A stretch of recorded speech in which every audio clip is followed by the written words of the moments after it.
ये time pass करने का, राजनीति करने का, बकवास करने का मुद्दा नहीं है। मुर्शिदाबाद में जो कुछ भी हुआ, इसमें अब विदेशी आईएसआई की एंट्री हो चुकी है।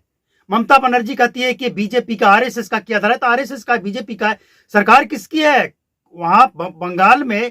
सरकार किसकी है? प्रशासन किसका? आप पकड़ो, आरएसएस का है कि बीजेपी का, उसको पकड़कर एक्सपोज करो कि ये देखो हमने आरएसएस का और बीजेपी के कार्यकर्ताओं को पकड़कर यहाँ पे दंगा करते हुए देखा, पकड़ा, उसको एक्सपोज करो ना। आप कहने से थोड़ी राजनीति करने की चीज नहीं है ये। और केंद्र सरकार भी राजनीति ना करे इसमें, क्योंकि अगर इसमें आईएसआई का एंट्री है तो केंद्र सरकार क्या कर रही है? ये क्या मजाक चल रहा है? ये दो राज्य और केंद्र सरकार की लड़ाई के बीच में तीसरा जो है वो फायदा उठा रहा है इसका। इसे हल्के में नहीं लिया जा सकता। एक स्वतंत्र भारत के अंदर हिंदू के घरों को जलाया जाता है, वो 500 घर, 500 लोग पलायन कर जाते हैं, लगभग 250-300 घर जलाया जाता है, और ये मजाक का विषय बनाकर रखे इसको। क्या मतलब है इसका भैया? नहीं, इसका मतलब क्या है?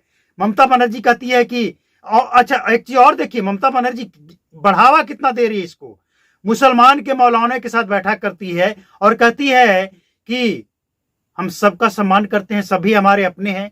कैसे अपने हैं? अरे जो पीड़ित है उसके साथ आपको खड़ा होना चाहिए, तो आप उसके साथ खड़ी हो रही है जिसने दंगा फसाद किया है, जिसने इसे बढ़ावा दिया है, वह भी एक लोकतंत्र के मंदिर में कानून बनने के बाद।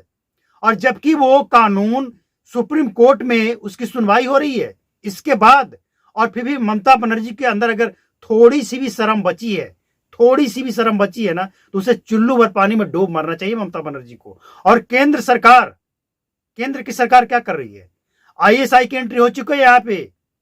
अरे ममता बनर्जी जो कह रही है ना कि आरएसएस और बीजेपी के बाहरी लोग आकर यहां दंगा भड़काए, वो कोई बाहरी भारत का नहीं है। और अगर भारत का है तो भारत में घुसपैठ है, इसकी जांच कीजिए। ये विषय, ये जो कुछ भी हुआ है, ये राजनीति और बकवास करने की चीज नहीं है। इसकी जांच होनी चाहिए निष्पक्ष, और जो भी दोषी पाया जाए, जो कोई भी दोषी पाया जाए, उसको ऐसा सजा हो, उसके लिए इतनी कठोर से कठोर सजा होनी चाहिए कि उसके आने वाले 7 नस्लें उस कठोर सजा को भूल ना पाए। ये मजाक करने का, राजनीति करने का, बकवास करने का विषय नहीं है। मुर्शिदाबाद में जो कुछ भी हुआ, और खासकर महागठबंधन के वो तमाम नेता जो दलित दलित दलित चिल्लाने वाले थे, संविधान संविधान चिल्लाने वाले, उनके आंख में पट्टी और मुंह पे पोटी लगा है क्या? क्यों नहीं निकल रहा एक शब्द? और वो गिद्ध मीडिया वाले कहां छिपे हैं सारे?